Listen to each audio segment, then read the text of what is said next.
Boa noite, estamos aqui com o Gustavo. Boa noite, Gustavo, tudo bem? Boa noite, Gabriela. Tudo bem? Tudo ótimo. Você pode se apresentar, por favor? Então, sou Gustavo Leão, sou autor da série de livros Legado de Sangue. Eu poderia deixar esse assunto para o final, mas eu vou falar agora no comecinho. O seu livro foi bem premiado. Você poderia falar quais prêmios você recebeu?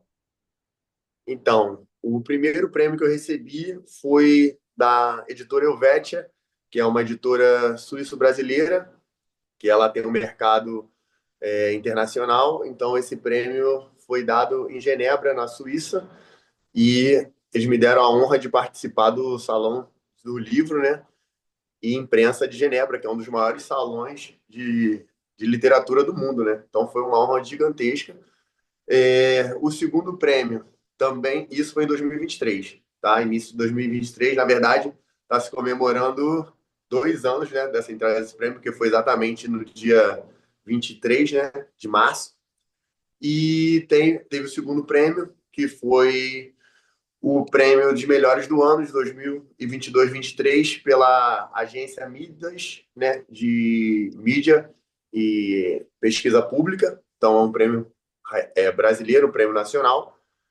E agora, recentemente, no final de 2024, eu conquistei o prêmio de personalidade do ano, na categoria escritor, obviamente, pela editora Mágico de Oz, e o prêmio foi dado em Lisboa, Portugal, mas sendo que dessa vez eu não consegui ir por outros compromissos que eu tinha, a data estava inviável, mas eles já mandaram o troféu também está aqui. Então são esses três prêmios, por enquanto, que eu tenho. Perfeito. Eu poderia ler um resumo aqui que eu peguei, mas você prefere você mesmo resumir a sua série de livros? Então, posso resumir sim, Gabriela. O Legado de Sangue, na verdade, a minha intenção, né, do Legado de Sangue é contar uma história lúdica ali do reino Tupã, que é o reino principal, que é o reino protagonista dessa série de livros. Então, ali são conspirações, lutas, desafios, intriga política, tem uma pitada de romance, mas é mais aventura, ação, uma fantasia histórica que aborda diversos elementos, principalmente do Brasil, foi a minha intenção, dar o protagonismo ao povo brasileiro, à cultura brasileira, e outros elementos globais que foram e são importantes para a construção e no dia a dia da população mundial até. Por que você escolheu abordar temas tão difíceis se você poderia ficar apenas na fantasia? Então, eu acredito que tudo na fantasia, a fantasia em si é algo que a gente traz da nossa realidade, né? O que a gente imagina, né? Que a gente às vezes cria uma utopia do que a gente queria que fosse, né? Então, tem coisas que eu acredito que na maioria desses livros, além deles quererem dar protagonismo à sua cultura, ao seu próprio povo, eu acredito que é uma forma do escritor ali transpassar essa realidade, né, a que se vive, e são assuntos que talvez sendo trazidos de uma forma mais branda, né, eu acredito que aos poucos o leitor ele consegue se conscientizar, se familiarizar melhor com os assuntos ali abordados dentro daquela leitura. Então eu resolvi trazer isso porque eu não via esse tipo de leitura aqui no Brasil, com esse tipo de heróis, vilões, que fossem marcantes, né? Personagens emblemáticos e que trouxessem proximidade com o leitor brasileiro. Tem alguma personalidade sua que você se inspirou no livro? Alguma coisa sua que você colocou no livro? Tem sim. Eu sou muito obstinado, né, em querer ver o Brasil melhorar.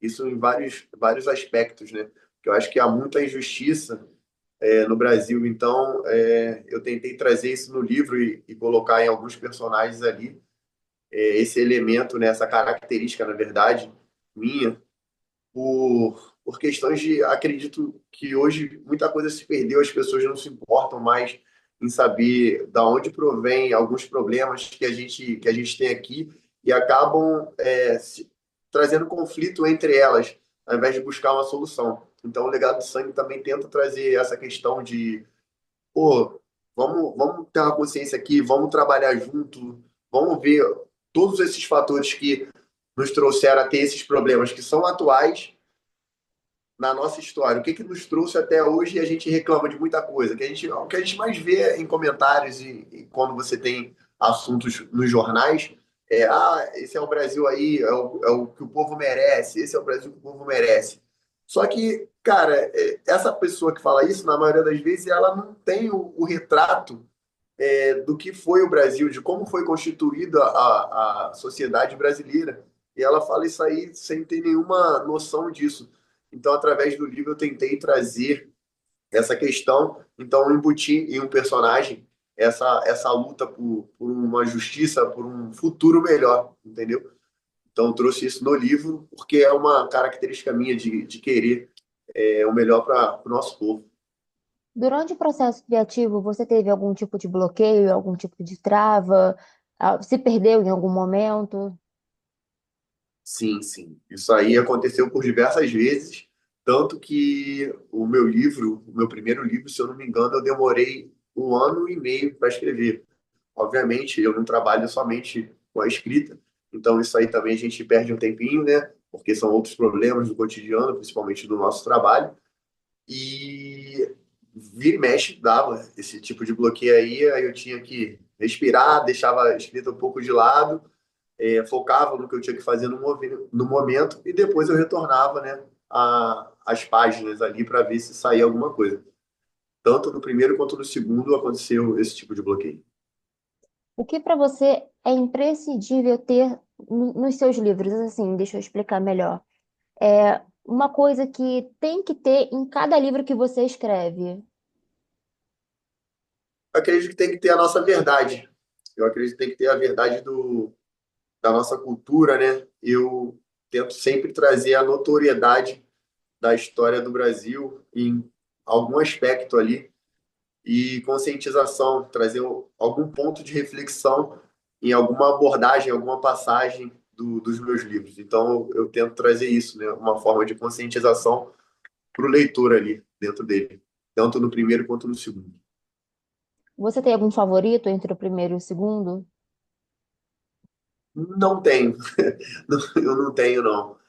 Os dois foram feitos com muito carinho, muito empenho, e assim, quando se tem um resultado, a gente não consegue separar o que é melhor e o que é pior ali, entendeu? Eu tenho um carinho muito grande pelos dois.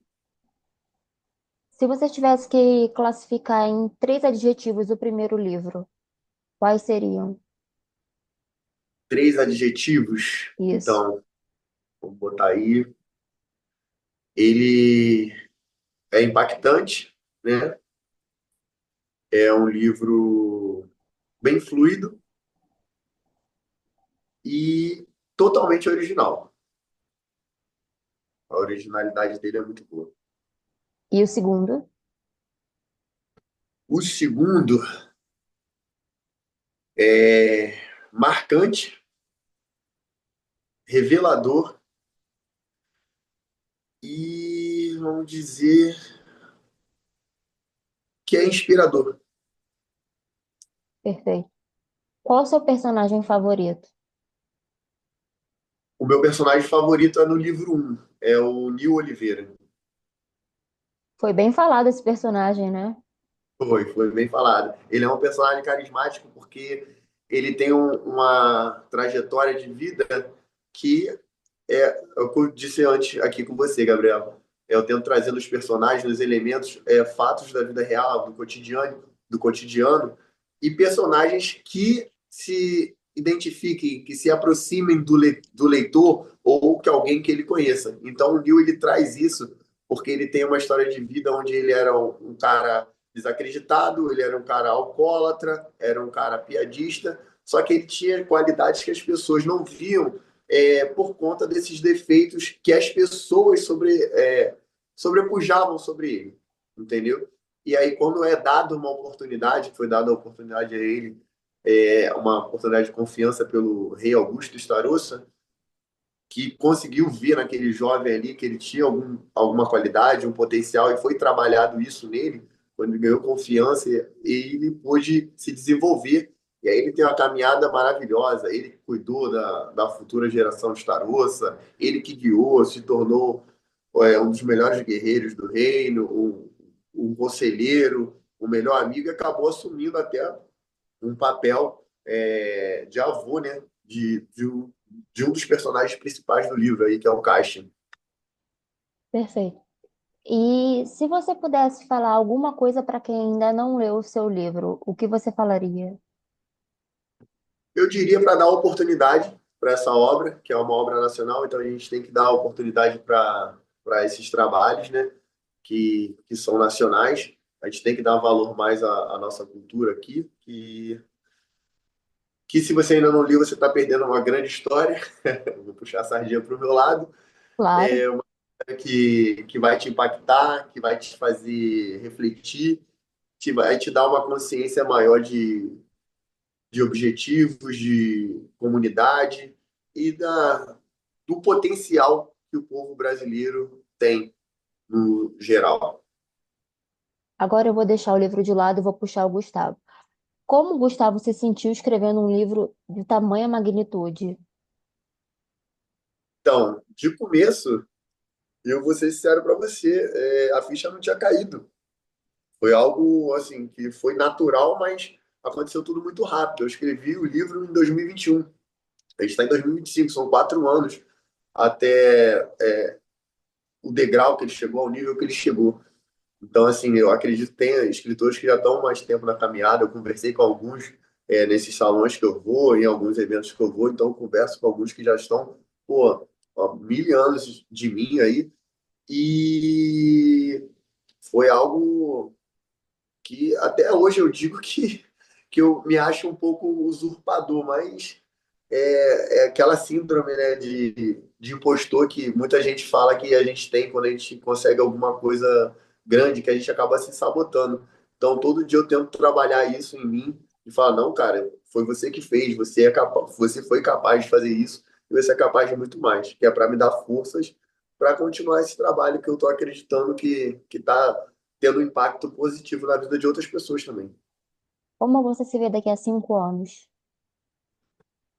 Então, eu tenho diversos projetos. Se eu for falar somente, exclusivamente dessa parte aí sobre o Não, legado, eu tô falando do Gustavo, não mais da leitura, do Gustavo. eu me vejo sendo o cara que eu sou. Eu sou muito de estar com a minha família, de estar com meus amigos, então eu me vejo na minha casa, tendo um bom domingo, que eu adoro churrasco, então fazendo churrasco com a minha família.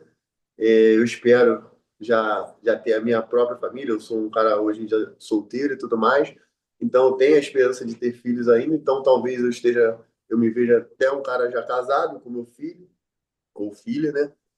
E curtindo um domingo mais estabilizado, né? Isso aí eu digo financeiramente e tudo mais, e curtindo a minha vida com as pessoas que eu amo do meu lado. Você pretende introduzir o hábito da leitura no seu futuro filho? Com certeza, isso aí é assim como minha mãe fez comigo. Desde pequeno, ela me deu aquele box da Disney, que eram os livros de capa dura. Eu não sei se você chegou a pegar essa Eu época. tive. Então, eram os livros, eles não eram muito grossos, né? Mas era aqueles livrinhos de capa dura, eles eram maravilhosos. Então, tinha diversas histórias ali da Walt Disney ali. Então, isso aí me introduziu à leitura. E depois foram os gibis, né? A Turma da Mônica e tudo mais. E daí em diante, aí eu comecei. Então, com certeza, meus filhos vão ser introduzidos à leitura. É uma pergunta que a gente faz muito para esse pessoal da leitura. O que você acha sobre o avanço da tecnologia fazendo com que as pessoas percam o interesse de ler? Então, Gabriela, eu acho isso até um pouco perigoso, porque, como você bem mencionou, as pessoas estão perdendo o interesse de ler. Quando as pessoas perdem o interesse de ler, eu acredito que elas perdem um pouco da capacidade de raciocínio até. porque elas absorvem muita desinformação. E a leitura, ela te ajuda nisso, na capacidade de raciocinar. Então, quando você deixa que uma tecnologia faça isso por você, você está deixando que alguém assuma o seu papel de independência, intelectual. Então, acredito que, obviamente, a tecnologia, essas IAs, elas vêm para nos ajudar, para nos auxiliar. Mas quem não souber utilizar isso, fazendo sua leitura, fazendo suas próprias reflexões ali, para ter um conceito próprio, eu acredito que vai ser engolido por esse tipo de tecnologia, por esse tipo de programa, e eu acho isso bem perigoso para as pessoas que não tiverem o hábito da leitura no decorrer desses anos futuros. Eu aposto que você vai ser um escritor, um dos maiores do Brasil. Então, humildemente, eu peço para você deixar um recado para você mesmo para daqui a 5, 6 anos. Eu agradeço aí pelo seu elogio aí. Tomara que isso aconteça. Estou botando foco, né, em força para que isso aconteça. Então, o conselho, né, que você Né? Para disse. você mesmo. Então, um conselho para mim mesmo é não desistir, é, e confiar sempre no seu potencial, porque é o seu potencial que vai ajudar você a construir e a conquistar tudo que você sempre planejou, desde quando você era pequenininho. Perfeito. Gustavo, foi um prazer entrevistar você. Eu já estava querendo entrevistar desde que eu comecei o podcast em vídeo, porque eu li seu livro e você é um talento. Você é, sabe aquela pessoa rara que existe no mundo? Eu acredito que você seja uma dessas pessoas raras com uma mente brilhante. Realmente foi um prazer entrevistar você. Então, obrigado, fico muito feliz aí pelas suas palavras, né? É, o livro 2 aí tá aí, então vou deixar esse jabazinho aí, tá, gente? Então, quem puder observar, ver essa entrevista maravilhosa, eu agradeço a oportunidade, Gabriela, tá? Foi uma conversa maravilhosa aí, as perguntas, pô, super coerentes. Então é difícil, né, a gente ter, às vezes, a gente vê até programas que não tem um bate-papo tão interessante, com perguntas tão coesas quanto as suas foram. Então eu agradeço aí mais uma vez aí pela oportunidade. Obrigada, Gustavo. Tchau, tchau. Tchau.